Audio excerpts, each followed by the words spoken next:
It's that time again. Welcome everybody to the Nottaku podcast. I'm your host, Alastair. You decided you were going to make a new one, and you've just gone with the exact same one as last time. Can you please stop criticising our glorious president? Sorry, glorious leader. Do continue. So, yeah. Kim Jong Alastair. I am the host of this podcast, and I'm also the podcast equivalent of a American streaming company that takes all your favorite things away from you and then doesn't give them back to you until 6 months later. Are you saying you're going to steal my shit and take it hostage? You mean you're my dad? He steals you and takes you hostage? And I did mine first because we always forget to do me at the end, so I No, did it we first. don't. We always remember. You just always forget to do it. I can actively attest that everyone on this podcast crew never forgets to do you, Alastair. Oi, oi. Oi, oi, Savaloy. Hello, Lewis. Oh, hello there, Hugh. I'm Lewis. I'm the podcast equivalent of anime fucking hairstyles. I resemble a spring fucking onion and I like science. That's a really fucking good one. Yeah, that's pretty good. Hi, I'm Joe, and I'm the podcast equivalent of the wing diver from EDF 4.1. Very fragile, and I run to Lewis as soon as there's a problem. Aww. And he also doesn't speak enough. That's true, I can't sing. Shade! Shade! Also, you can just shoot him out the sky with a small rocket. Yeah, I mean, that's true of quite a few things. That's true of That's quite true a of few pretty things. much every human being. Hi, I'm Ben. I'm the podcast equivalent of the missile because I know where I am. God's sake. For fucking hell. I'm Hugh. I'm the podcast equivalent of bootleg Japanese DVDs, in that you usually find me in the basement of anime cons. Hey, that was quite good. That was quite good. I thought you were by the bar. That would be another good one. That would be another good. I'd also be that I'm very, very cheap. What's the topic of today then, Alastair? It's well, the topic... Funny joke! There isn't one. Right, let me get started. So, right. Historical revisionism. Yes, thank you. That's what I was going to start with. Right, so, have we seen Vinland Saga, everyone? Yes. Yeah. No, I will tell you why it has no women in it. He literally had this conversation with me. Are you fucking... There's two very attractive fucking Scandinavian women in it.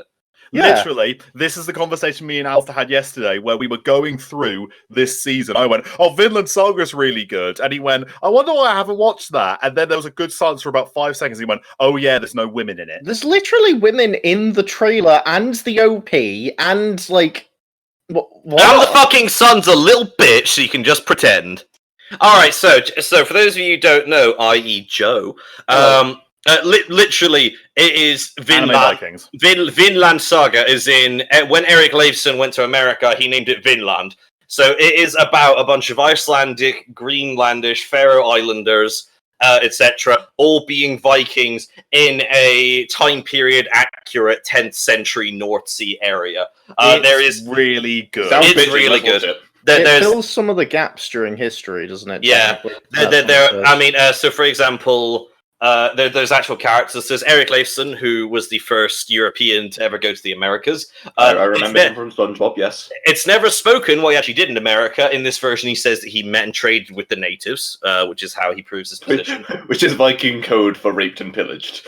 Now, we're going to talk about that. Yeah, we're going to talk about this. Yeah, there's... they mention Harald Fairhair, who was the first king of Norway, and mention his Tranquilness. Specifically, the reason why the main characters and his tribe are in Iceland. Yeah, so there's the Joms Vikings, which is basically like the fucking SS force of the sea. Like they're basically very ethnically pure super Vikings, if you want to put it that way. Okay. But you the can idea, tell why Lewis likes this show. Yep. yeah, no, I like it. Right, so Are they wizards? No, unfortunately, it's actual Vikings, like attempting realism, like Viking shit, right? It is really realistic in how it does its things, with the exception of one thing, Lewis. Yes, so it follows some dude, Thor, who flees from Norway after a battle because he gets sick and tired of battle. He raises his family on Iceland, then he's invited to join the war again, and is effectively put at gunpoint to join the war again because he's an effective soldier. Yeah, axe point, if you will. At which point, people then conspire to kill him. I love this show. It's really good. The animation's probably the best bit of it. The fight scenes are really good. It's bloody, it's gory. People get their fucking face ripped off. People get stabbed, but we get bludgeoned to death. That basic premise is very Red Dead Redemption-y right there at the start. It is actually, you're not far off, but but the thing is, Red Dead Redemption, you're still a cowboy. My issue with this show is that it does something which a lot of other programs do, and what I think would be good topic of conversation is it engages a lot in historical revisionism, where basically what happens is the main character gets sick and tired of war, and whereas that would be fine in any other circumstance, you're a Viking whose entire culture is based around war. Let's just assume for a second he doesn't like war randomly, okay? His son could turn around at any point and say, "Dad, you're going to hell."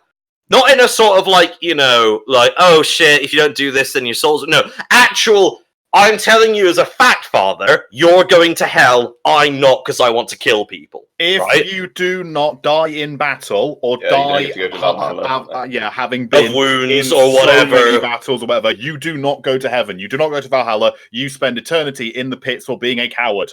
So he gets to do that. Secondly, the main character no longer likes killing people, and so instead knocks them out, which again, he's denying them access to heaven, which is again another heretical act. At one point, one character says, "Dad, why can't we get a slave like everyone else?" Because slavery was very active in the North Sea at that time. Thralls existed. And he's, to his credit, he says, "I don't like the idea of slaves because we're running from someone, so are the slaves." Fair enough, fine. We'll ignore the fact that you should be seeing slaves as subhuman, but we'll ignore that. And basically, my problem with the show is that the air quotes bad guys have got historical sensibilities. The good guys have got modern sensibilities that everyone else would consider absolutely bizarre. My point is, and so the good guys are seen as that, and my point is that happens so much in fiction, it's unbelievable. I think probably one of the biggest culprits of this, weirdly, is The Witcher, of all things, where the entire world around The Witcher is a very profoundly medieval world where gay people are killed for being gay.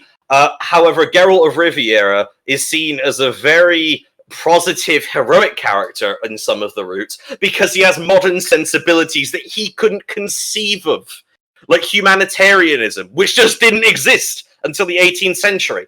And I have an issue in fiction when they have that kind of historical revisionism as a method of making someone a good guy. I thought that'd be an interesting point of discussion because I've only actually seen a few things that have done that have avoided entirely historical revisionism, which I'll talk about in a minute. But let's discuss. Right. Here's what I think about Vinland Saga. And this is the thing. Our guy, Thor, is the only person in the entire show with those modern sensibilities. Literally, everybody else in the entire show does not have those modern sensibilities. They straight up believe everything that is what a 10th, 11th, whatever century Norse Viking would believe. When the people come in and say, "Hey, we want to go to war," the main guy hesitates. The moment he comes out and goes, "Okay, we're going to join the war," literally everybody in the village goes, "Oh, sweet, war!" And they get their weapons, they get their axes, they start practicing. All the kids are having mock wars where they're learning how to fight people. Everything happens. Now, I'm going to kind of say here, potential spoilers, I'm going to make a prediction. I don't know if this is correct, but I'm going to make a prediction. Not really a spoiler then, is it, mate? Well, yeah, but if it happens, then people might You're be like, allowed to speculate. Yeah, damn it. Right, here's the thing. Looking at the opening, looking at the way that the third episode ends, here is my hypothesis. The guy that you're referring to as our main character, Thor, I do not believe he is the main character. No, he's going to die and his son will take his place after a flashback. A montage flash forward. He is going to die. His son is going to take his place. And here's the thing. The reason he is going to die is because of his modern sensibilities. He is going to die because he deserted and because he doesn't believe in killing or war. As a result, they've gotten angry at him and want to kill him. He's going to die. His son's going to take over. His son isn't, I don't believe, going to have the modern sensibilities that his father has. I think his son is going to be driven by rage, revenge, and war, which, as a result, makes something that you have the problem with might actually be subverting your expectations and actually doing the historical unrevisionism that they Star Wars to me. Not to be funny, guys, but have any of you actually just read the description of what the show's about? What, you mean on Crunchyroll? No, I haven't. Like anywhere when it was being released as PV or anything? No, I didn't know. No. I heard about the show 5 minutes ago. Why would I want to ruin it for myself? Yeah, I don't really want to spoil myself on anything. Well, it's not... What? I'm sorry, but that is the stupidest fucking comment. I can't read a description about what of course you fucking can. There are some fucking shows with a description what we saw the lines of, and then it's like they spoil the first episode where they literally just say something along the lines of like, and then the stupid dipshits get themselves killed, and it turns out our plucky protagonist has to save everyone. We've just spoiled the fact that all the dipshits get killed. That could have been an effective reveal. This is the best example I can come up with. School Live, or School Live, whatever you refer to it, the zombie one, in the literal description on Crunchyroll states it's actually a zombie apocalypse immediately. Which ruins the first episode. Yeah, which ruins the entire first episode. I went into that first episode, I read that description, it was like, it's a zombie thing, and I'm, oh, that's cool. And 18 minutes into that first episode, I'm like, where the hell is the zombie stuff? And then the plot twist happened. And I'm like, oh. That would have been clever if I had known about it. That would have been way more effective if I hadn't have read the description. And that's the thing. I want to interject a question here. Would you have watched that show in the first place if it wasn't for the description? Yes, because I give first episodes a go. Like, I watched a terrible first episode recently of Isekai Cheat Magician. I still made it to the end of that first episode. I won't be watching the second, but I at least made it past the first episode. Yeah, but are you watching the first episode of all 50 shows that are airing this season? This was back when I used to watch pretty much everything. I personally don't have time and have to rely on the descriptions to go like, am I interested in this show? Well, for those of us that have luxuries of liking to go in spoiler free, no, we haven't read the description, and so I don't really know what it's about. So we're just speculating because that's fun. Fun. But yeah, so that's the same reason I don't really watch trailers, because there are some trailers that spoil movies. Yeah, Hollywood has done that quite a lot. Amazing Spider-Man 2 was the worst for that, where it literally shows the final shot of the movie in the trailer. Hell, Get Out revealed its entire fucking premise. and so did what was the other one? What was the other Get Out one they did? What was it, Us or something? Other ones, Me, something like that. Whatever. Yeah, anyway. I think it was Us. The game equivalent of that was Kingdom Hearts 3. Slightly off tangent of the topic that you brought up. That's true. Let's get back on. Bring it back on course. I can't compare it to. I can't talk about Vinland Saga because I haven't seen it. But in the sense of historical stuff that's used, I can see one reason for the fact that you will have main characters who end up being the heroes with modern sensibilities is to go back to the relation to the audience probably point of this is probably why they do it, of we have modern sensibilities.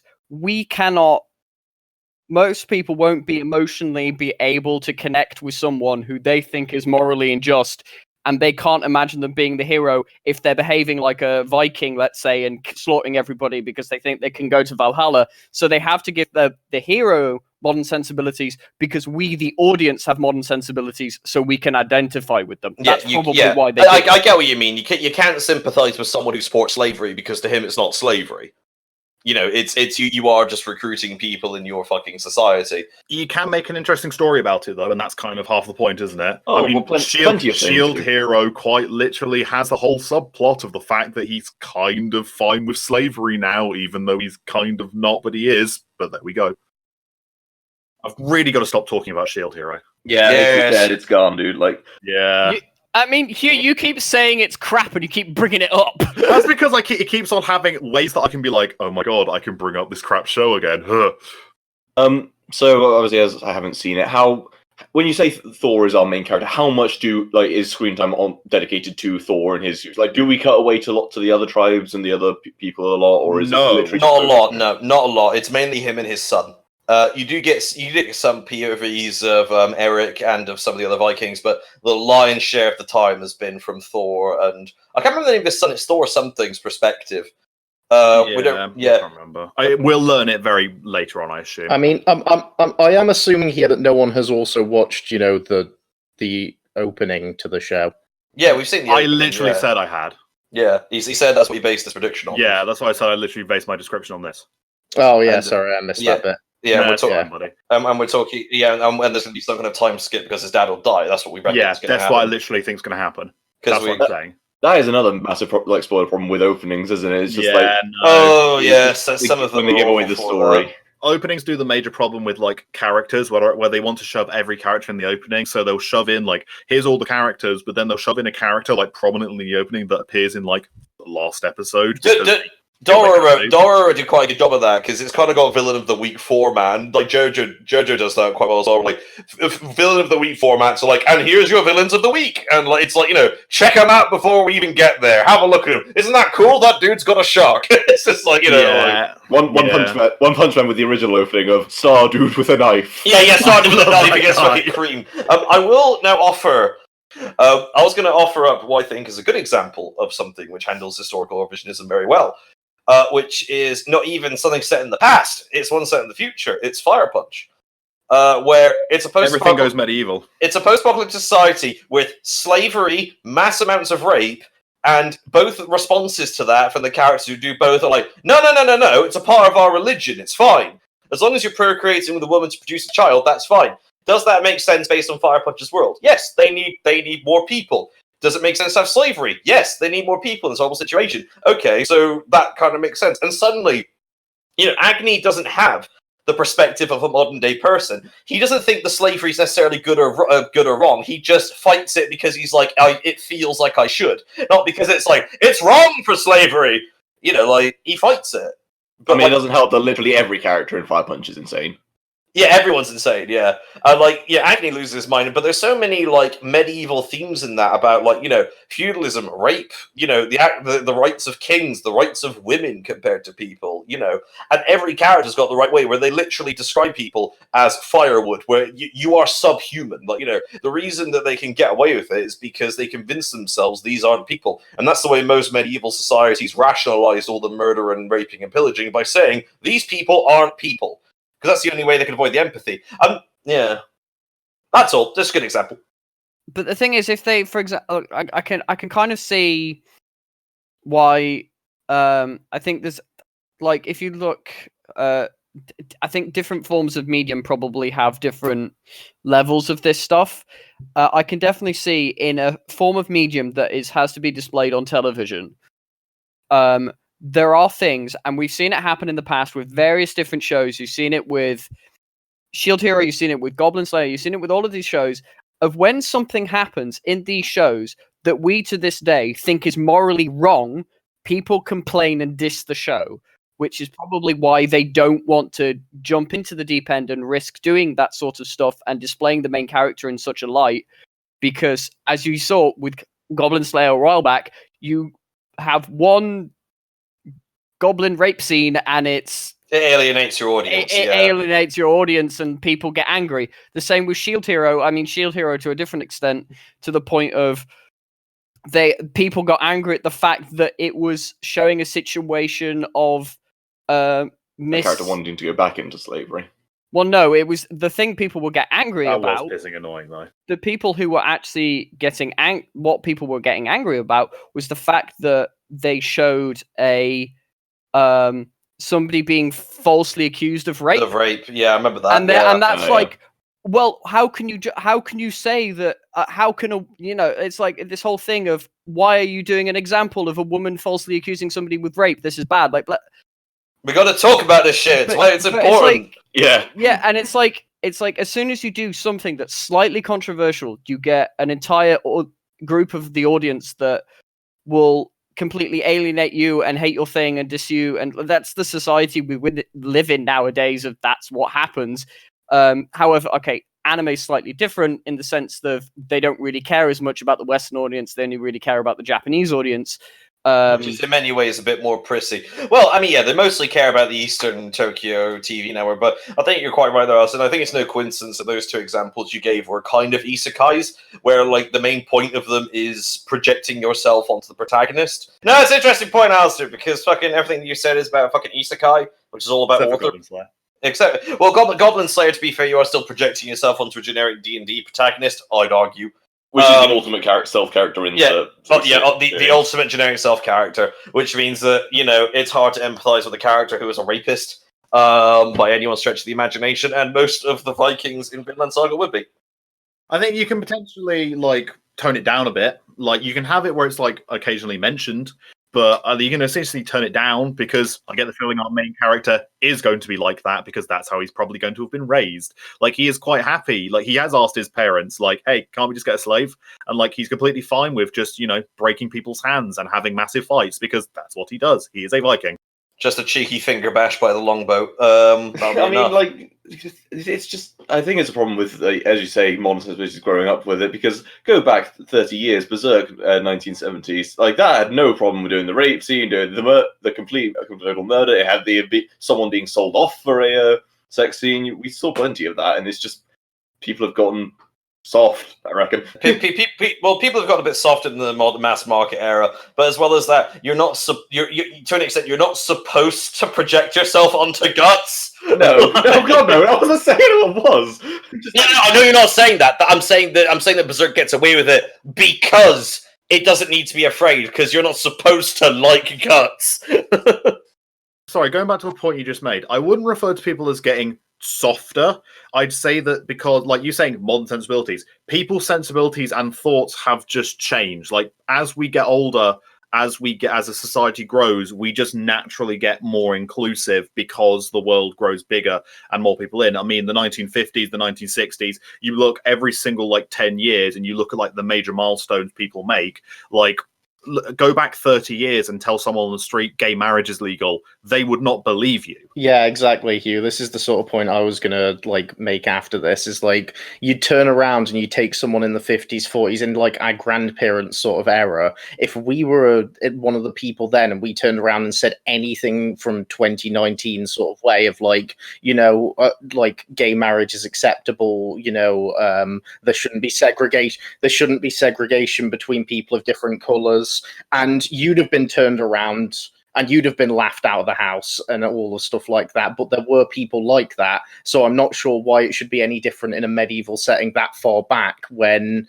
it 50 years ago or so, there was the exact same case then, and there were people like that. So I don't see why there wouldn't be people like that back then either. Just because the majority weren't, and history doesn't represent that as a whole, doesn't mean that there still wasn't that split and that those sort of people out there at that time. I suppose it comes down to the fact that the main character of Vinland Saga, or at least the main character for now, maybe, he is literally modern sensibilities in everything. When it comes down to slavery, murder, heaven, war, everything, he has modern sensibilities.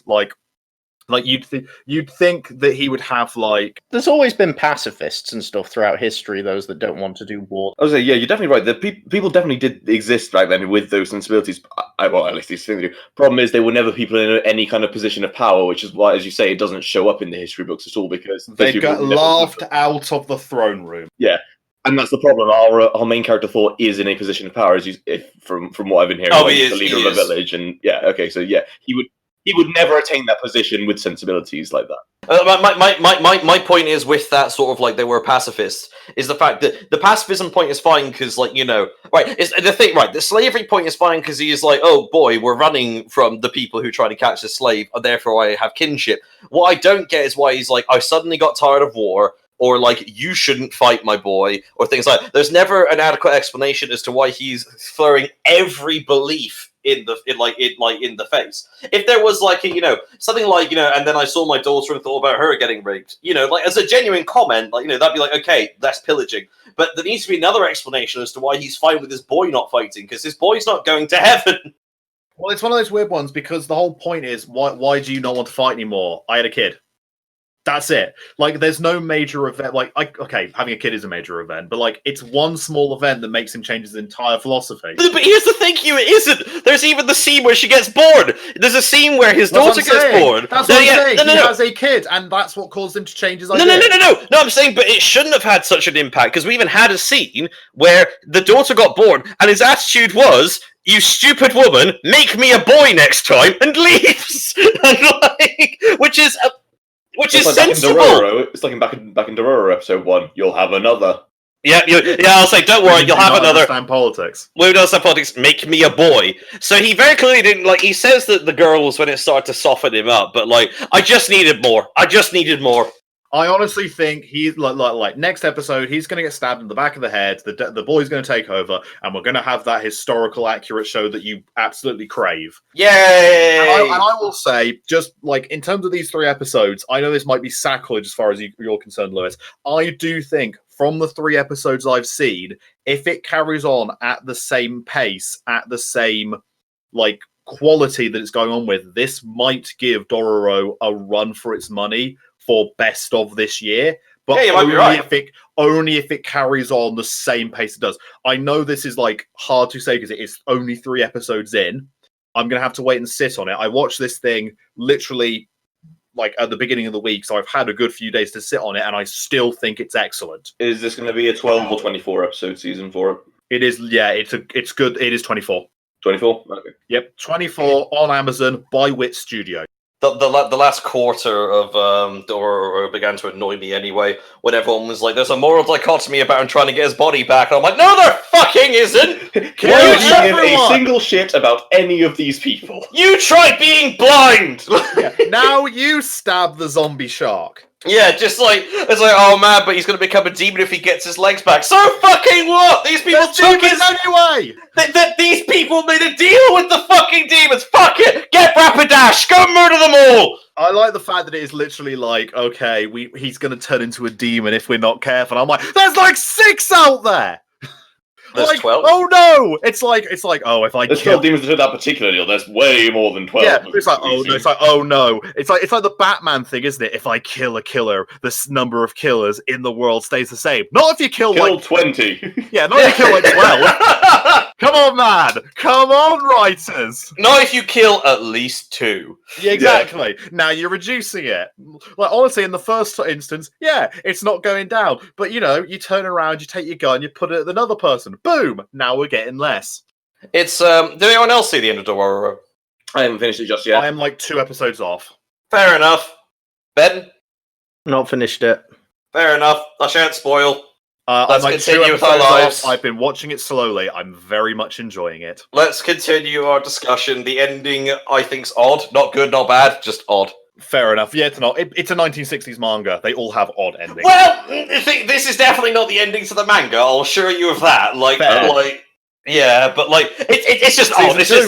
It's not kind of actually, which is not the ending I would have picked. Well, anyway, we'll see. I've got more shit to talk about. Does anyone else have it to pad this podcast? I have lots of things to talk about. I have shit that I can talk about. Alastair, fire away. Hughes and I overlap. So last night I had a discussion slash heated debate with my household because they're all Gen Zers. Well, so's Alastair. No, they are worse. Like, trust me, mate, they are worse Gen Z. I know. I have met them all. One of them. To be fair, I'm now bad mouthing people that are probably literally watching this thing. Hello, some assholes. Your opinion anime shit. Continue, Alastair. So the discussion basically evolved around whether streaming services are doing enough to warrant using them rather than just pirating anime, and yes, streaming services are a bubble that at some point will just burst and they would no longer exist again. Is the way streaming services are developing, is it good? Is it bad? Should they be doing other things? Discuss. Right, here's the thing. People that pirate anime are only pirating anime because they pirated anime 10, 15 years ago and they don't want to change because they don't want to pay for something they didn't used to pay for. Streaming services are good.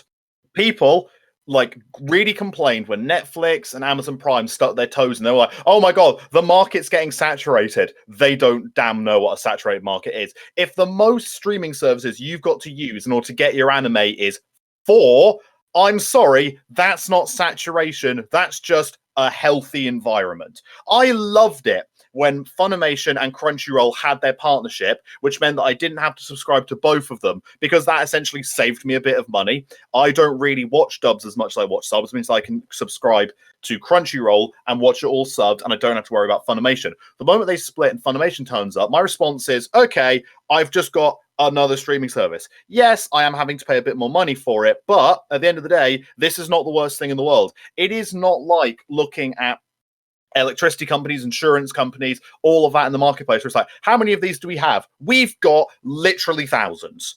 Like, it's not like looking at a lot of the companies that are coming in now, like Disney, HBO, Comcast, AT&T, Netflix, Amazon Prime, that are coming in and are trying desperately to saturate the market with their streaming services for their movies. Whereas, like, if you want to watch Disney stuff, you have to own Disney thing. If you want to watch HBO stuff, you have to own HBO because because Netflix did so well, they straight up just aren't sourcing it out to that anymore. Yeah, think that is the main problem. Anime has not gotten there, nor will it ever get there, because anime is not a big enough market to warrant people pulling their stuff off in order to stick it on their own streaming service. People that complain that streaming services aren't doing enough are people that just straight up wants to pirate because they're just used to pirating. I have come to peace with the problems with Netflix and Amazon Prime. Amazon Prime, as far as I'm concerned, doesn't have a problem as a streaming service anymore. Netflix, yeah, it's still annoying that things get put in Netflix Health for like 6 months. But at the end of the day, who cares? I can wait. Yeah, I mean, it's not just the people who've always been pirating. It's also just people who are annoyed that certain things are exclusive, as you say with Disney and stuff like. As you say, Funimation's got some exclusives. Crunchyroll's got some exclusives. They're just people who just are projecting and they don't want to buy multiple streaming services. All can't afford it. I mean, we are talking about majority of students. The affording I can understand, because I do get that when you start paying like £70 a year for like 4 streaming services, yeah, it can get expensive. But let's be honest here, pretty much everyone at this point has access to Netflix and Amazon Prime Video. And so, as a result, you can't complain, oh, they're taking all the anime and it's getting expensive. No, you had that before the anime was on it. You cannot complain that they've now got anime. You've still got that thing. Like what would become an issue is if Amazon went and tried to do the Amazon anime exclusive thing they did last time, where they tried it out and they went, right, if you've got Amazon Prime, you don't automatically get the anime because you have to buy the anime package. That's when it becomes a problem. Crunchyroll, Funimation, Netflix, and Amazon Now don't do that. High Dive doesn't do that. You just give them the money and you get it. And like at the end of the day, I don't mind paying 80 quid a year for Crunchyroll because at the end that's less than a tenner a month. That's fine. You're right, Hugh. Hentai Haven had a good run, but Faku's right. We should pay our creators, no matter how evil Faku is. You had to bring it down, didn't you? I just took a long sip there and went, how am I dealing with this? You don't. The problems seem to be tied as much like to TV because TVs have exclusives. Because a monopoly would be worse. One that in my humble opinion, the biggest issue is the one which faces TV as well, which is the archaic practice of region localization, which shouldn't exist anymore because it existed. The world is so interconnected at this point. It existed during a physical copy market where market saturation in one region was important enough to warrant localizations. That is no longer important, which means if we remove that archaic practice, suddenly we can go to a more free market model, like what it should be, except for Funimation can't license outside of America because it's archaic practice. I mean, to be fair, Funimation can now license outside America, hence why they have Funimation Now, which is the UK branch. Crunchyroll have gotten out of it. High Dive have gotten out of it. It's going, but I want to watch Carol and Tuesday. Fuck you! Doesn't matter because I'm not in Japan. That's because Carol and Tuesday's on Netflix. But yeah, it's Netflix because it's on Netflix Japan. To be fair, that's not anything to do with region locking. That's the fact that Netflix want to release it all at once with all the subtitles for all the different languages and all the dubs. There's plenty of shows this season I went looking for shows I was like, all right, what's on that I can watch with my Crunchyroll, Netflix, or Amazon Prime subscriptions. Went through the list and still found a fuck ton of shows that I was like, might give the first episode of that a try, and then turn around and go, guess I've got to pirate it because I don't want to pay £5 a month to try out this one episode of one show I may not even like. Crunchyroll's got it quite good, where you can watch everything that you need to buy to get rid of the adverts. That's a good model. I like that. Is it? I mean, people get annoyed at YouTube with that. Right, I'm just gonna straight up say something that I think is gonna be controversial. Ooh, I love this. This is a controversial statement right here. If you are not willing to pay the money to watch something, tough shit, you don't get to watch it. Thank you. That's the point I tried to make last night, and everybody fucking shot me down. I'm sorry. It's a controversial statement, and I'm going to get shouted at in the comment section for it. I just by one person. At the end of the day, yeah, but Hugh, It's a controversial statement, but you're in the position of power here, Hugh. You are the main character of Vinland Saga. You're there with your controversial opinions that you shouldn't have, and everyone will laugh at you. They'll yell at you in the comments, Hugh, but you're here with your power. You push forward, boy. You get assassinated. But this is the thing. Embrace capitalism. Right, but this is the thing, like, just straight up. Yeah, I get it. There are streaming services. There are multiple streaming services that you have to subscribe to. It is not as bad as everyone's making it out to be. And if you have the money to pay for it, but you are choosing not to because you just think, I'll just pirate it anyway, you don't get to watch it. I am completely fine with this. I have not pirated a show now for almost a year because I've just come around to the point of just, if I don't get to pirate, if I don't, if I can pay for it and I just don't get to watch it. The literal only exceptions I will ever hold when it comes down to, yes, it is fine to pirate this anime, is one where it is literally available nowhere else. If you want to watch something and it is available nowhere else, yes, that is when I can sit down and say, you are free to pirate that. Understand that, it might be tricky to do and understand that people might shout at you for it. But yeah, it's not available anywhere else. Go for it. If it is straight up available legally on a streaming service in your country, you do not want to pay for it, you don't get it. You hear that, Nottingham University? You owe me 2 years of Crunchyroll rent. Yeah, you do. God damn it, Alistair, you need to get on that. Hey, I wasn't the one using it. To be fair, no one is still at Nottingham University who used my account. I was never at Nottingham University when they used my account, but. What you're in fact telling me is we're getting the band back together, and then when we're like in a bar and we're like, what a good time. It's at that point we lock the doors, we bring out the sack, and we demand money. Yeah, absolutely. Yeah. I'll 100% do that. I'll put you back. So I'm more on your side than the other side, Hugh, but for devil's advocate's sake. I mean, we all are, because we all have money, I think, is... Yeah, when I didn't have money, I pirated the fuck out of everything. What if you don't have the necessary expenses to be able to pay like £40 a month for all the streaming services? Or pirate the fuck out of it. Or what if you look at it and say like £40 a month is a bit excessive? Then I'm sorry, pick the one you want best and accept that unfortunately this is how it goes. Like, again, I get it. I do. I've been in the situation where I've been looking at my monthly expenses going, crap. But at the end of the day, I'm going to sound like a goddamn conservative at this point. If you don't have the money, you don't get it. Strong but stable! It's kind of like that awkward bit where it's like, Game of Thrones. You want to watch Game of Thrones? Well, enjoy buying your HBO subscription. And it's like, but I don't want to buy a HBO or a Sky subscrition for one TV show because I'm not interested in any of the others.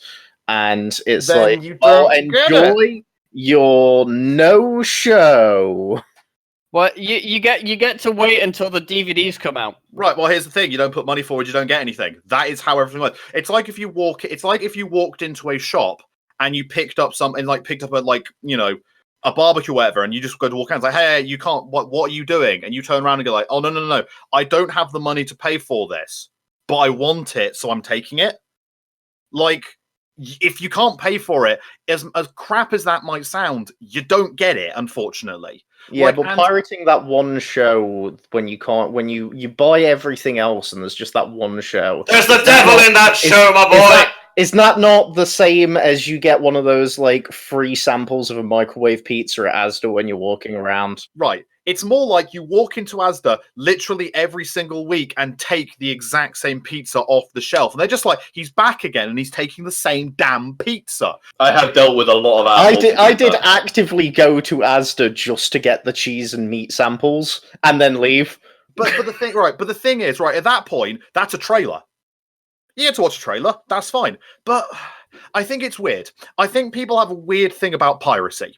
Because people always make the argument of, if it's just me, I'm not taking the product, I'm just watching a version of the product. It's not harming anyone.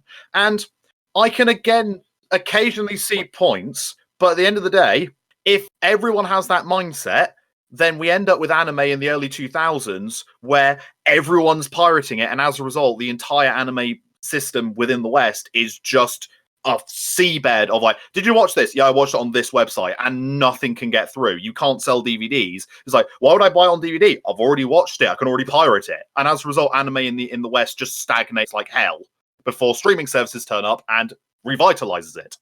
People already pirate everything. I don't think you'll ever really get around it. You won't, but it's not. You can't, just because it's there doesn't mean you can ignore it. It's like gun crime. Everyone else will have a gun, so let's keep our guns. Well, the excuse that I heard yesterday was, well, I'm not taking any money away from them because if I couldn't pirate it, I wouldn't have watched it anyway. Yeah, but the thing is, but then if everyone has that opportunity where it's just like, so we've bought the license to this show. Oh, well, no one's watching it. Why? Because they're all pirating it. Okay, well, in which case we're not going to license shows anymore because what's the point? No one's watching them because they're all pirating them anyway. People have this conception that, oh, it doesn't hurt anyone. It does, because the more people that do it, the less people as a result will end up doing streaming services, and streaming services will end up with less money and will end up, as a result, getting less shows, and the entire industry starts to suffer as a result. Loads of shows now get funded by streaming services because streaming services have money to do funding. Netflix funds, Crunchyroll funds, Funimation funds. If we didn't pay for them because we were instead pirating them, because that's fine, I wasn't going to watch it if I wasn't pirating it anyway, they wouldn't fund it, anime wouldn't get the budget, anime wouldn't be as bigger industry.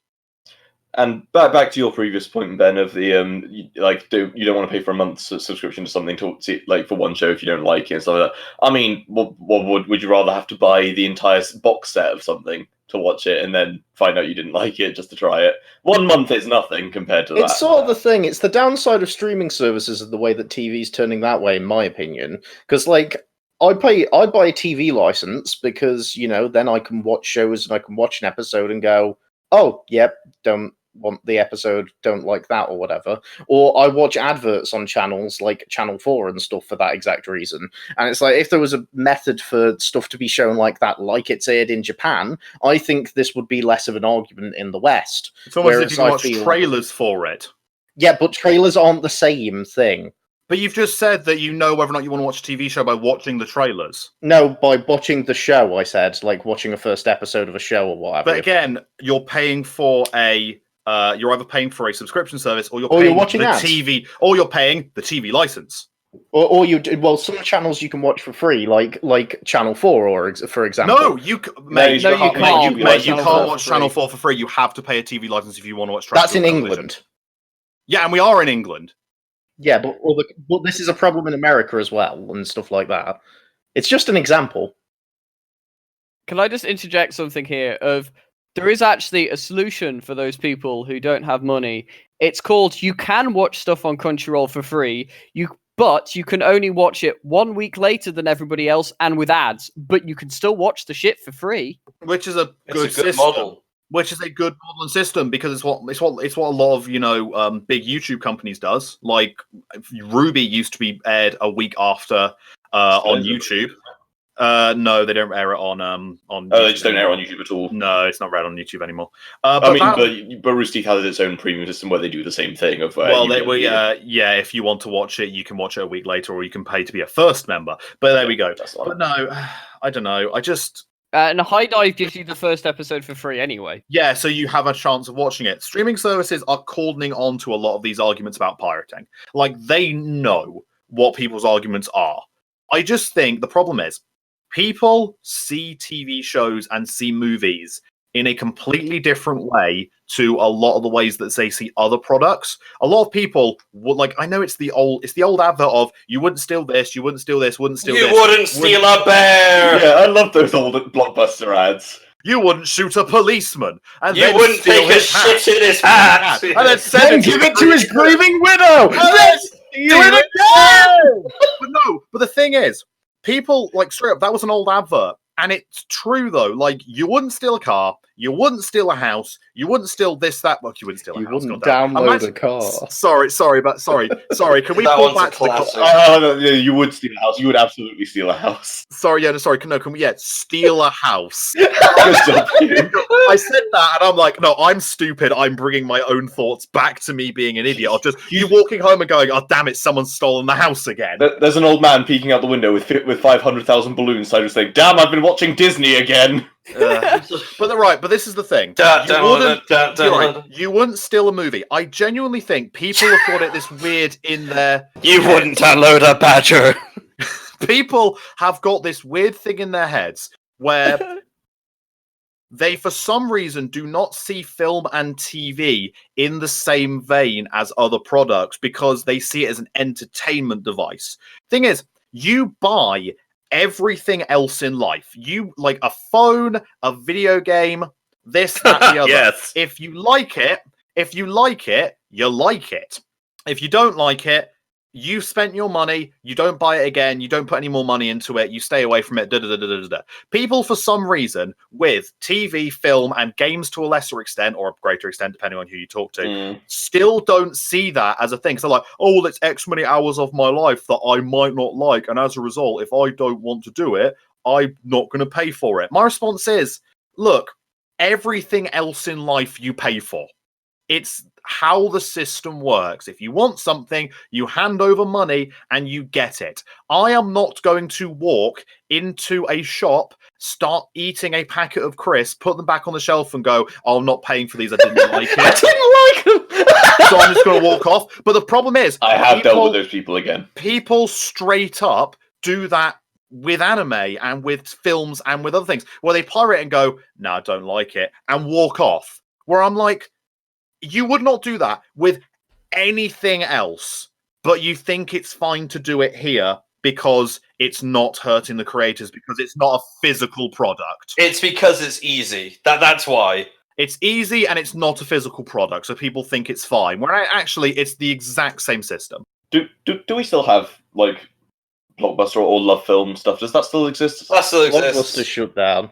No, Blockbuster shut down. It was the example, like Love Film. Blockbuster shut down. You can still rent things though. The Netflix DVD service is still going. Yeah, so you can still just rent them for like £3-4. You can. Well, look at like YouTube or Google or something. You can do that there. Here's my fucking point, guys. Life's a fucking subscription service, man. You gotta pay food, water, air, all from different fucking people. And if you don't like it, tough shit. You die. I mean, it's not quite up to that extreme yet, but 20 years. I personally like to pirate my life from other people, mainly disadvantaged ones in third world countries who make expensive consumer electronics. That is how capitalism works.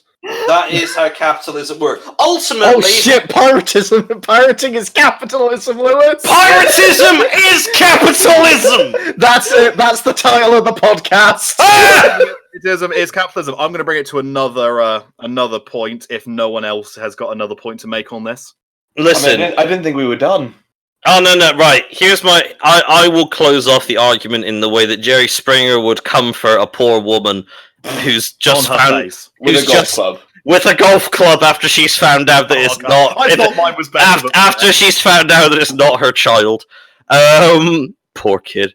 I mean, I like how you're pandering to the American audience and didn't go with the Jeremy Kyle. He's off the air. Don't rub salt in the wound. Wait, is he actually? God. Yeah, he got cancelled like 4 months ago because someone that was on his show killed themselves. Right, here's my point. Or at least here's the next comment. Moving on! Moving on. Right. So, a couple of days ago, last weekend, I was browsing Sky Movies, and I noticed a movie that was coming on that was an anime movie.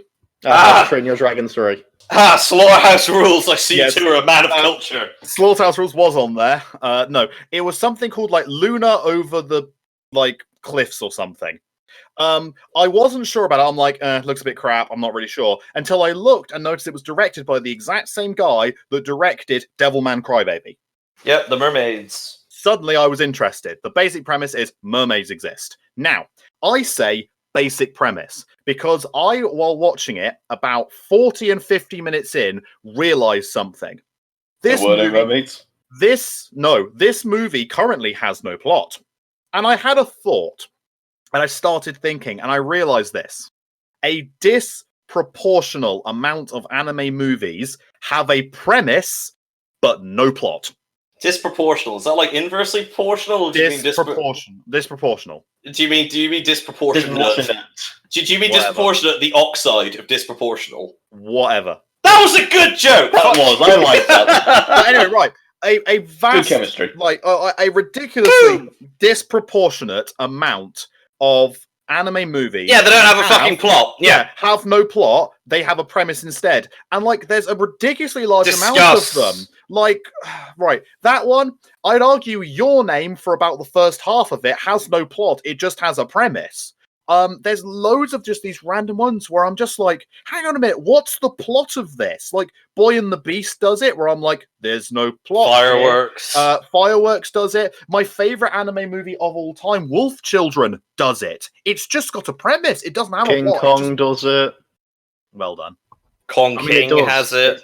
It spends the first hour of the movie gambling and walking around New York. To be honest, I'm really most confused. Is anime- there an anime adaptation of King Kong? Or are we? No, I'm just talking about the Peter Jackson movie, King Kong. Right. He's okay, talking yeah, out right. his anus. I'm about as useful as a perforated condom here. I haven't really watched many anime movies at all. But Standalone ones. this is the thing. Think about it. So most anime movies that I can think of that have a plot are anime movies that are based off existing shows. Yeah, Joe. No, Dragon Ball me. Dragon Ball me. Like, That's what I literally just said. Like as long like standalone ones. oh, I haven't didn't hear seen that. any I'm sorry. standalone ones, except for Your Name and Nausicaa the Valley of the Wind. That's about it. And like, but Your Name for the first hour until the plot twist happens doesn't have a plot. Like the plot twist isn't a plot twist; it's a plot happening. Because up until that point, you're like, "What's the plot?" And it's like, "Oh, well, they're swapping bodies." Oh, and you know what's happening with them swapping bodies? Oh no, they're just swapping bodies. There's just hijinks happening. I'm fairly sure if we say that something to be good requires a narrative, let's be specific here and say narrative. I think what might separate an anime movie from an anime. Wait a minute. You're usually really good with words, Lewis. Yeah, I was gonna say is this anime as opposed to an anime series? An animated series. A one Japanese weeaboo animation. A cartoon, a Chinese if you will. cartoon. One Chinese cartoon run, as they say in America. A single core. But yeah, so I think the difference is that if we assume that a narrative is required in both, I think that the series has time to do a traditional plot, whereas the movie might not have the time to do a plot, so instead has a premise. Both of these can be a narrative. For example, Perfect Blue, probably art-wise, one of the best anime films ever made, doesn't really have a plot. Instead, it's got a premise, but it's got one of the strongest narratives I've ever seen in a film. So I don't think a plot is required. I think premises suit a shorter medium better, like a film. But here's the thing. I can The agree with thing! you. The solitary thing! I agree with you because, again, my favorite anime movie of all time, Wolf Children, doesn't have a plot. It has a premise. I will sit down and say, though, there is a disproportionate amount of anime movies without plots because they're instead a premise narrative compared to, say, Western movies. Most Western movies have a plot. You can describe what happens in the movie because you can say, here is the conflict, here is the thing that happens. Whereas in a lot of anime movies, you sit down and go, here is the basic premise. Like it sounds more along the lines of like, when you describe a Japanese, a Western movie, you're describing what happens after the script has been written and someone goes, right, summarize the basic premise of the first, 30 pages of the script. Sorry, hang on, mate. Sorry, do you mind if I just interject the nomenclature? Let's just be specific. I just generalized to non-anime.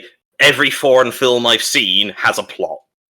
It's just non-animated and animated, if you know what I mean. Right, I will continue, though, because the whole idea is right. If you have a Western movie, they go, right, what is the plot? And they will probably summarize for you like the first 30 pages of a script. A book, whatever, yeah. Take forever. Take, for instance, let's say Avengers Infinity War. If you ask what it's about, you go, right, the Avengers are fighting Thanos, who is collecting the Infinity Stones with the intention of destroying half the universe. That's not a premise, that's a plot. Because it's straight up saying, there is the main conflict, there's the main characters, there's the main villain, go.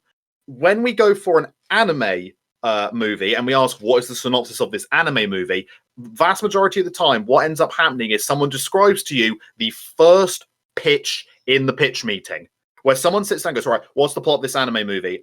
Two kids go to sleep and find out that when they go to sleep, they swap bodies. Okay, what's the plot? I've just told you the plot. No, you've told me the premise. What's the plot? What are you going to do with it? And that's what a lot of anime movies do. What's the plot? Oh, this woman is bringing up two, children that are half human, half wolf in this countryside village. Okay, cool. What happens with it? Well, I've just told you what happens. No, you've again told me a premise. I think that's just a difference in storytelling style, though, because from what everyone's been saying, again, so I'm shit all to do with anime movies, it seems more like the idea is, you draw them, it's to draw your audience in said 40 minutes, whereas the Western style one is to grab said audience. They will immediately go straight to, not exactly an action scene, but as you say, in, sorry, spoilers, for everyone here who hasn't seen Endgame yet, they kill Thanos in the first 10 minutes. I would have just used Infinity War as an example, because Infinity War was like an hour. I've been out for over a year. But you're still right. Like, who gives a shit? Everyone's seen Endgame. If they haven't, don't give a shit. But like, you haven't seen it, have you, Lewis? I don't give a shit. Exactly. Western animation mostly has a plot, to its credit. Even things like the is it the Wizard's Apprentice, the Mickey Mouse short? The Sorcerer's Apprentice. Sorry, that's got a plot. I mean, that plot is one of the Chronicles of Narnia books. But yeah. But like, do you know what I mean? Where I think it might just be a uniquely animation thing. Where like, I know that lots of Japanese storytelling is based around very short things anyway. Like a lot. Also, the Disney version is just called Fantasia. Yeah, sorry. No, Fantasia includes part of it. But I know that a lot of Japanese theatre, for example, is based around very short stories. Most of their folklore has got a short story associated with it, whereas I think a lot of Western stuff has got a lot more longer stuff going through. That's why we've got fewer legends, but they're longer, if you want to put it that way. So I think they might just have the tradition for shorter stories with just, here's the premise. Here's a guy who'll fucking, eat your apples if you don't do your tax returns. That's not a plot. That's a premise. Good old last podcast callbacks. Yeah. but here's the thing. East Side Story in New York. The thing. Yeah, East Side Story. I remember that. If you don't pay your taxi bills, this guy's gonna come and make sure you don't shit properly for a week. Behold the spirit of the cab. The thing that I've noticed, though, in regards to because it seems that anime can get away with that. It's like, as what I've noticed, that anime can get away with just having a really interesting premise and not actually having a plot. Whereas in live action movies, Western movies, a lot of the time, if you have something, even if the movie has a really interesting premise, but the plot is a bit naff, people will just be like, I don't give a crap, this thing's crap, and I'm not going to watch it. The biggest example of that I can count in recent memory, for me anyway, is Mortal Engines. It has an interesting world, but the plot is a bit, samey. So people just went, I can't be bothered with this thing because the plot's naff. The world's cool, but that's about it. So, I mean, I suppose you're getting into wasted potential there, really, is my thing. Well, yeah, but the thing is, but that's the point. I'm trying, in the Western audience, an interesting premise without a plot is wasted potential. In an anime movie, it isn't for some reason. All right. Here's the thing, though, because anime TV shows still straight up do the here's a premise, not a plot thing. It's called slice of life.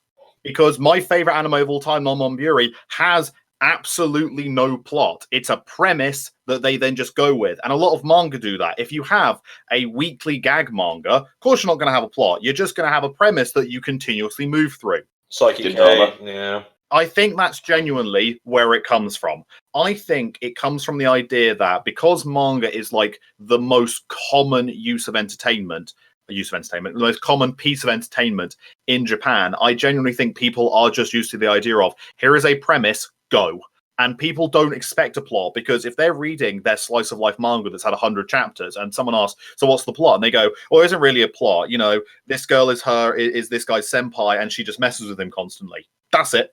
Like, that's what people expect. And as a result, they go to a film for 2 hours and they're like, what's the premise? Oh, I don't know. These things happen. Okay, cool. I'll sit for that for 2 hours. And I just genuinely think it's nothing. I think it's just down to do with just the way that the different cultures absorb media.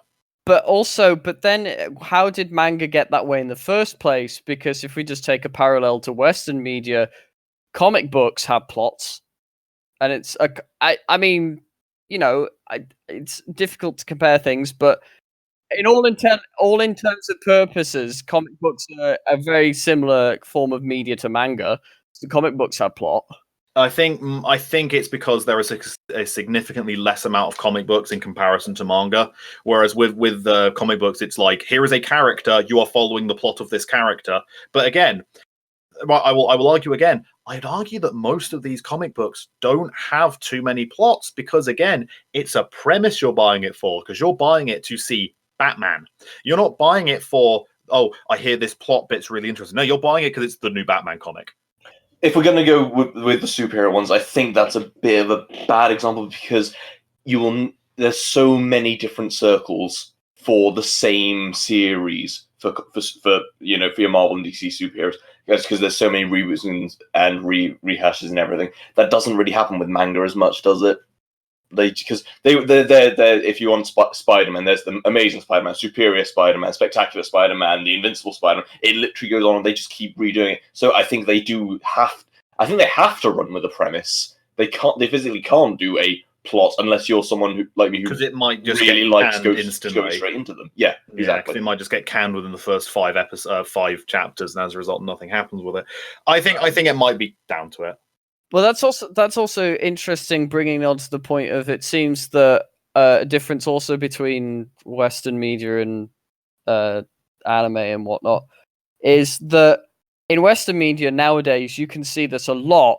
That most of Western media consists of remakes, reboots, sequels, or prequels. Most of it, all the stuff that does popular things. Whereas in anime, I like that. Like sequels are like one of the rarest things to ever happen. It's because there's just so many mangas and so many light novels. I wouldn't call it a saturated market, but it's the idea that, manga is... I think it's the opposite of saturated market. It's a thriving market. Yeah. It's a national institution. If you don't read enough every year, you get fucking taken by the secret police. No, exactly. It's not even that. It's quite literally in Japan. I knew it wasn't that. I'm aware of the fucking SS are going around, making sure you've read enough fucking shoujo novels, you I don't damn know. fuck. You might just be an idiot. I can't wait for the poker to come around. Oh no, I haven't met my requisite of Shield Hero chapters for the week. Dead! You just feel the cold steel on the back of You brought it up again. Yeah, I didn't bring it up this time. Yeah, that's all right, because I don't like Shield Hero. You like it, and unironically bringing it up as a... Are you sure? You're the guy who keeps bringing it up, Hugh. I think you're projecting a little bit here. No, I'm being real tsundere with it, aren't I? Piss. So what do we think of spring onions? I gotta know. Good vegetable? Bad vegetable? I like them. You like them? Yeah. They enjoy me with the bit. They bring bitterness to my life that I was otherwise without. Including me. My favorite thing about spring onions is their ability to break out of stones very, very quickly. Oh, you went right for the fucking bit. I was going to say I quite like them with certain cheeses. But yeah, Dr. Stone, it's quite good. Dr. Stone's great. Yeah, it's very good. It's quite good. Basically, Dr. Stone is essentially really good. I think they go a little bit too much out of their way to establish that he's a genius, because after the first scene, he's not a genius. He uses high school level chemistry, which is nice. I like the fact that he just uses high school level chemistry. Yeah. That would have been fine if it was just, oh, he's a clever kid. My issue with this is, why the fuck does he look like a spring onion? He looks like a character in fucking Animal Crossing that would sell you spring onions. Or Zelda. One of the other. Zelda, yeah. His best mate looks really fucking normal, and then it's just him.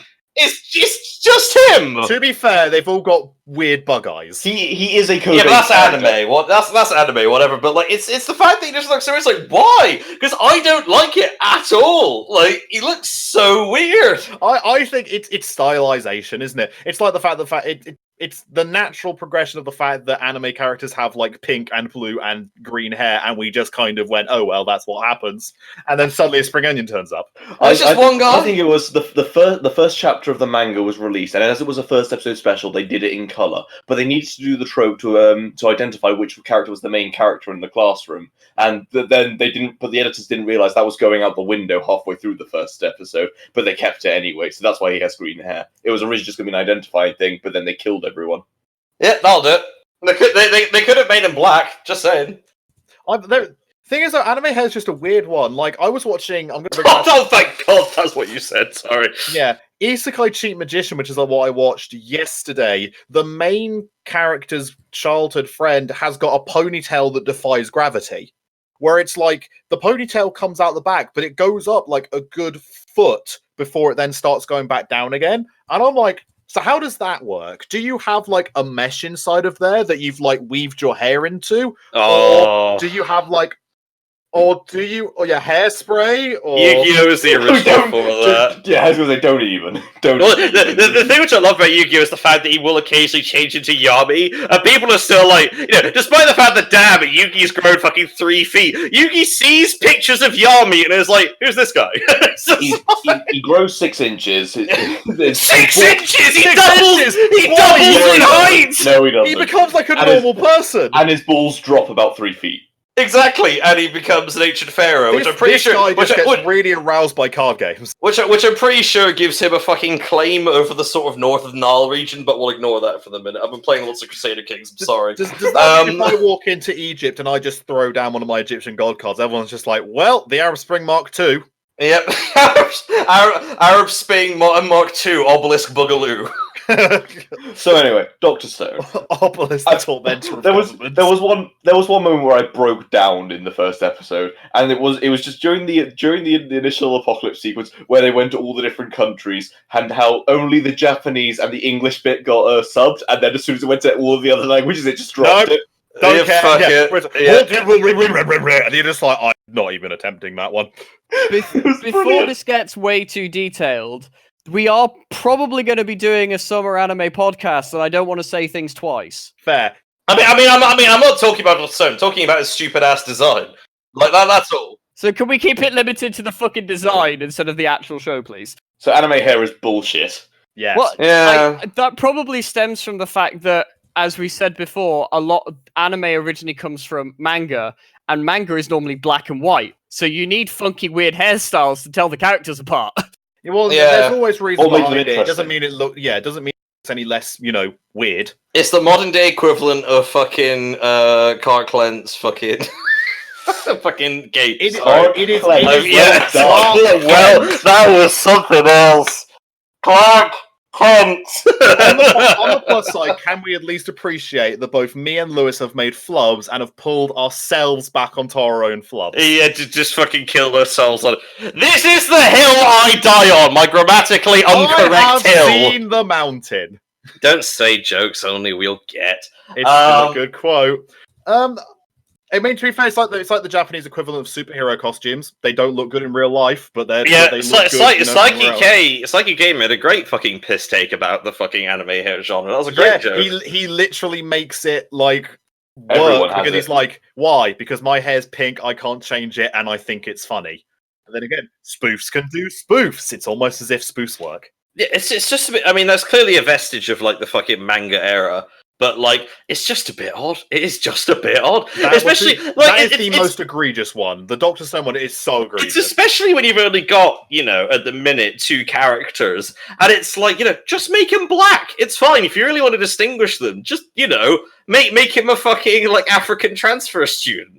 Like, I'm being deadly serious. Just do something different. Just change his skin tone. He's already half the height of the other guy. Like, just do something else, I mean, there's many ways of doing it, but it's like, I don't know. Is he half the height of the other guy because of the hair, though? No, he's half the height of the other guy because the other guy's like a jock. Yeah, super athletic. He's the jock character. Yeah, he is the the heavy body lifter. improvement club. Yeah, he is the heavy lifter, whereas Dr. Stone is the actual, like, scientist guy. And again, uses GCSE and A-level chemistry, which I quite like. Yeah, it's literally high school chemistry. I like that a lot. Well, wait a minute. We can ferment grapes. Well, yes, well done. You just leave them.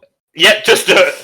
So sorry if this is a tangent here, but again, the two main characters, and just this goes on into so many other things. I love just that pairing of just the brain and the dirty worker. It works so well in so many things, and I love it for it. Psyche K again, wonderful version. But it's like Psyche K plays that stereotype off to a T. Like, you know, What's Nendo is his name? The big the ugly fucking moron who everyone hates.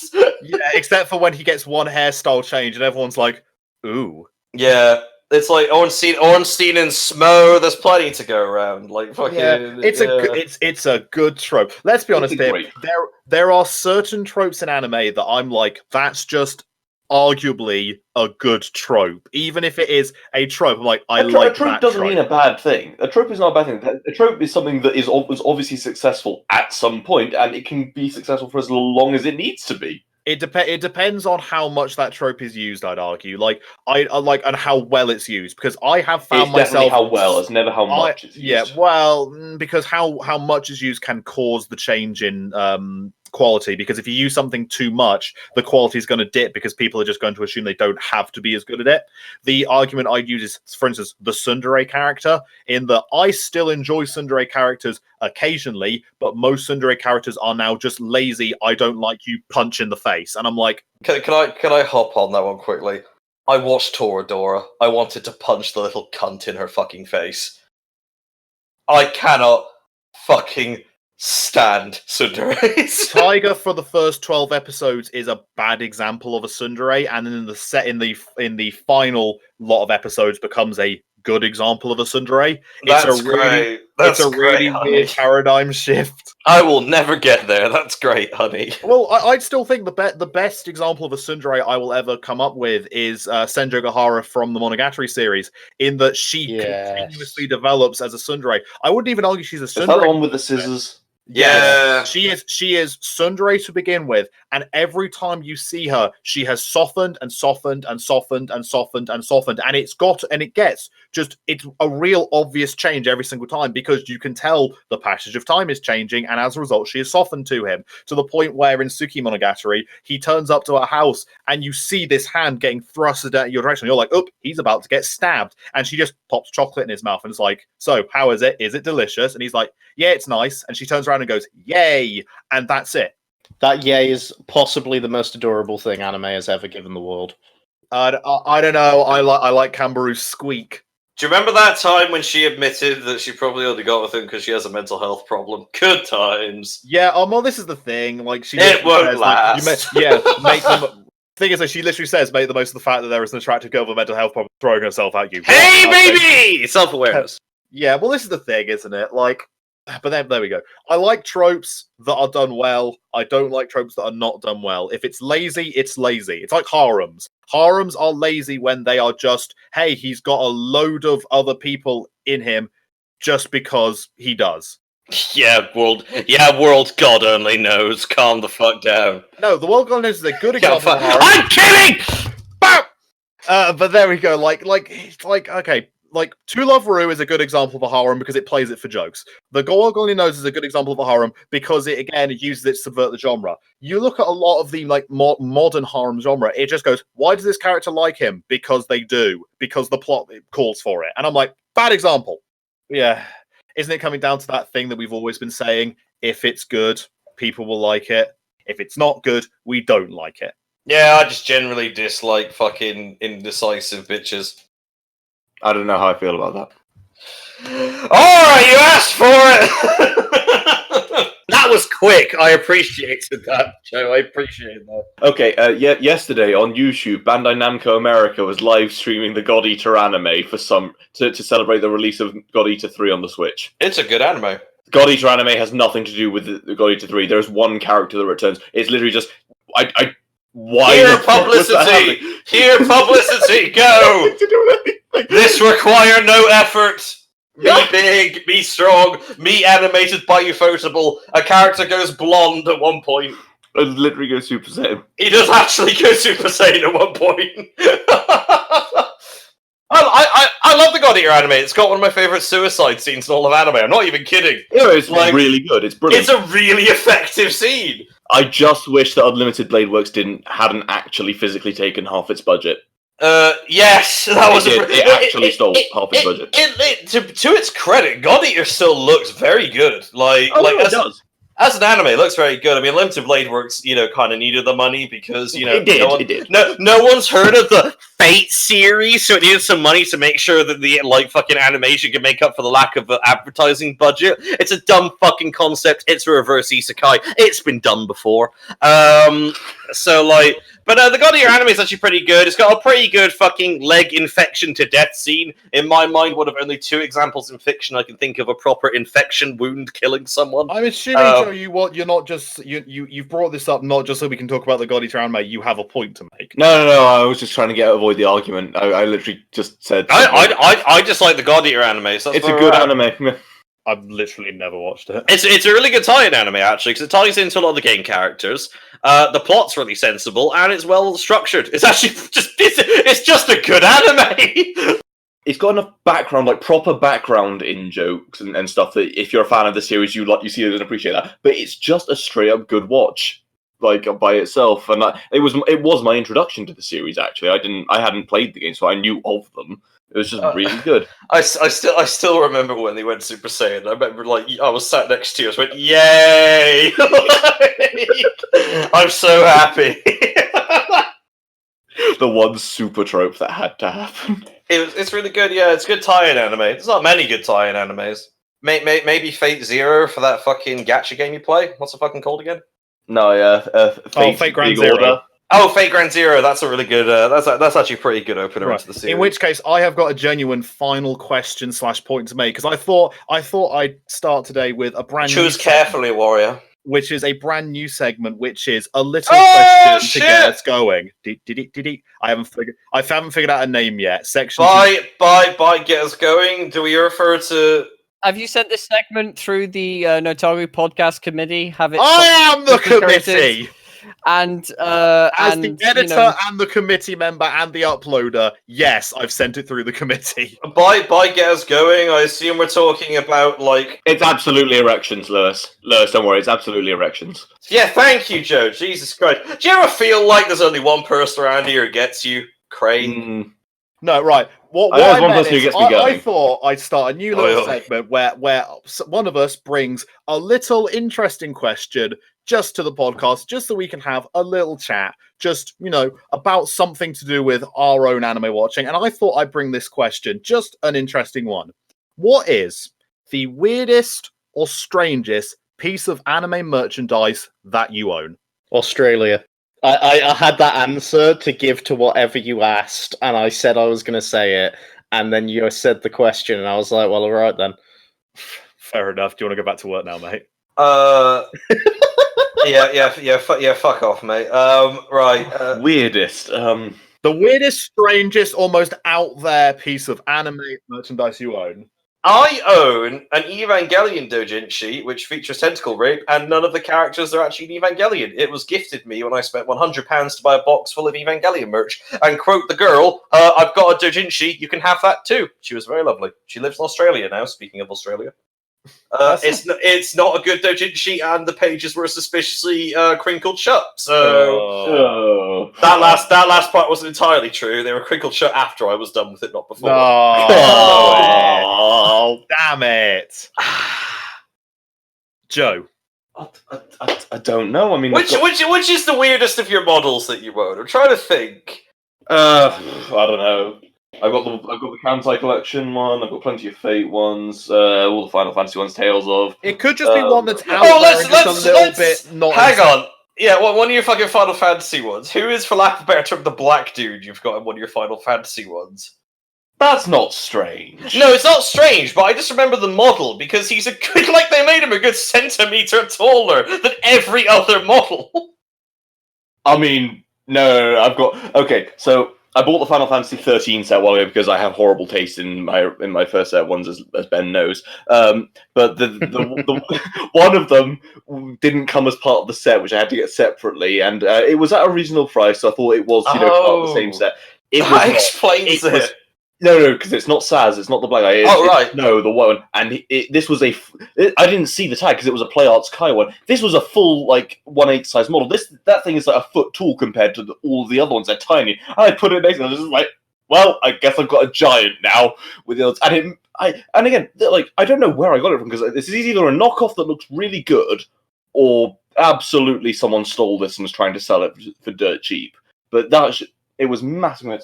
But I don't know. I really don't have that many weird. To be fair, that works. A 1 foot tall model that doesn't go with any of your other models from the same system works quite well as an answer.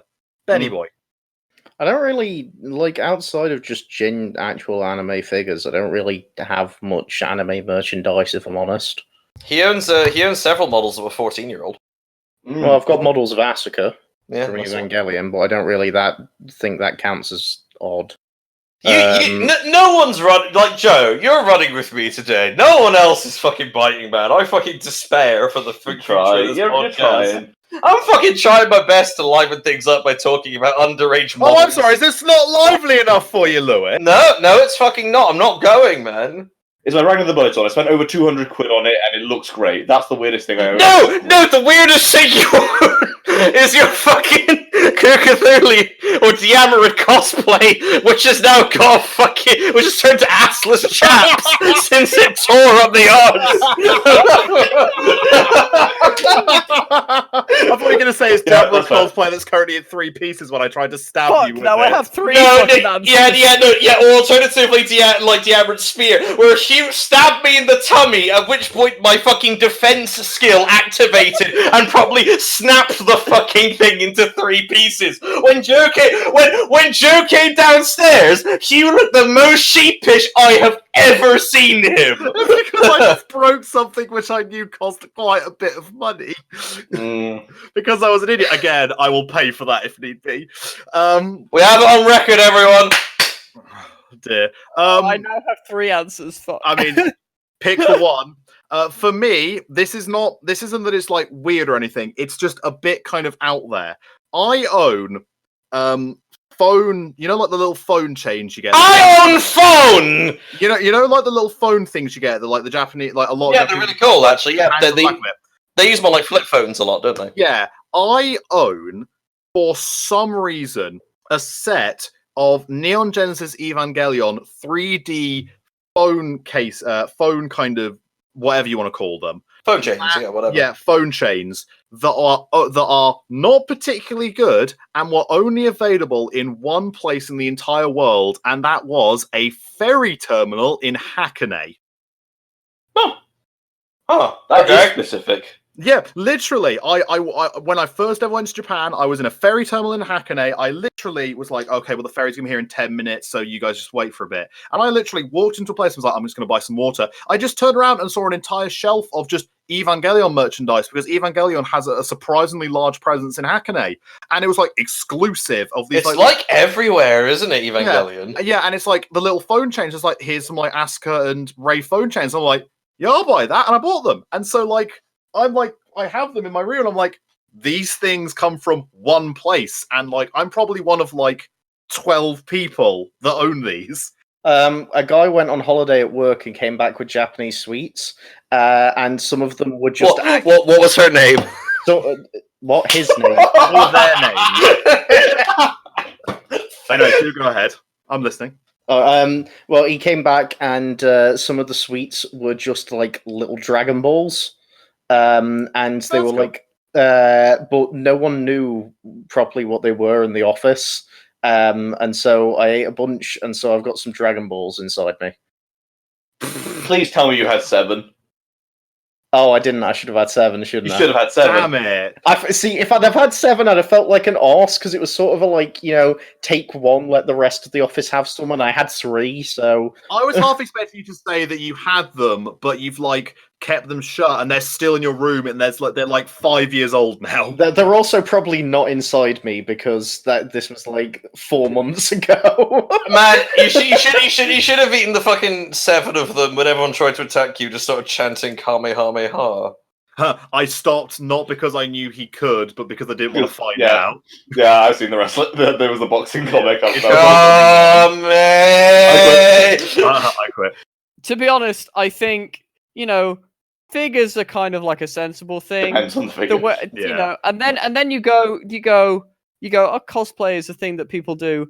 Then you have body pillows. I did the upper level of that and have the 7-meter long Miia Body Pillow, which I think is probably the worst thing I own, which everybody already knows about. I remember that bankrupted you. That was the funny bit to me, that you had no money and you bought it anyway.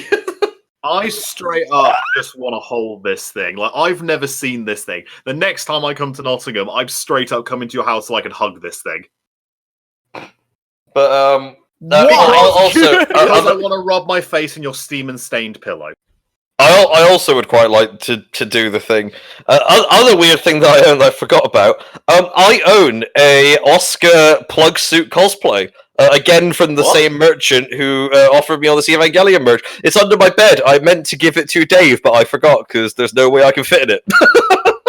And I think that might be the weirdest thing. Ha! I'm completing the Kamehameha from earlier. I own a Pikachu edition Nintendo 64 up in my loft somewhere. Oh, fuck! That's the real shit, man! That's fucking good! Does it still light up? No, it died at that one. Second-hand goods. Good night, everyone.